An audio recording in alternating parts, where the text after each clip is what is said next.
brought you by Silver Pumps and Motors.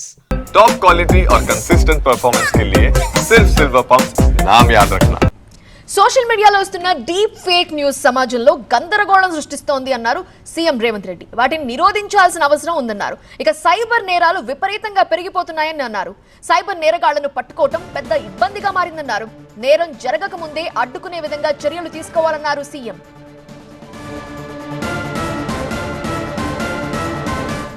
నేరం జరిగిన తర్వాత పట్టుకోవడం అనేది సైబర్ క్రైమ్లో అంత ఆశామాసిగా లేదు. ఎందుకంటే గతంలో ఫిజికల్ క్రైమ్ అనేది within the state, within the village or within the ఏరియాలో జరిగేది. సైబర్ క్రైమ్ అనేది sky's the limit for crime.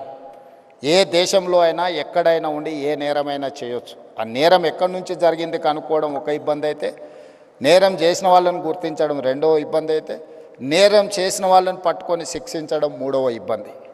ఇన్ని రకాల ఇబ్బందుల నేపథ్యంలో నేరం జరగకుండా నిరోధించాల్సిన బాధ్యతనే మన పోలీస్ వ్యవస్థ మీద ఉన్నది. ఈ పోలీస్ వ్యవస్థ కూడా ఒక రాష్ట్రానికి పరిమితమైన విధానాలతో మనం ముందుకు వెళ్ళలేం. ఈరోజు దాదాపుగా 14 రాష్ట్రాలకు సంబంధించిన పోలీస్ అధికారులు ఈ సమావేశంలో పాల్గొన్నారు.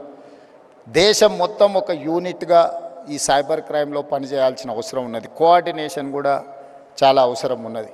ఈరోజు సోషల్ మీడియాలో వస్తున్న డీప్ ఫేక్ న్యూస్ సమాజంలో చాలా వైషమ్యాలను రెచ్చగొట్టడానికి ఉపయోగిస్తున్నారు.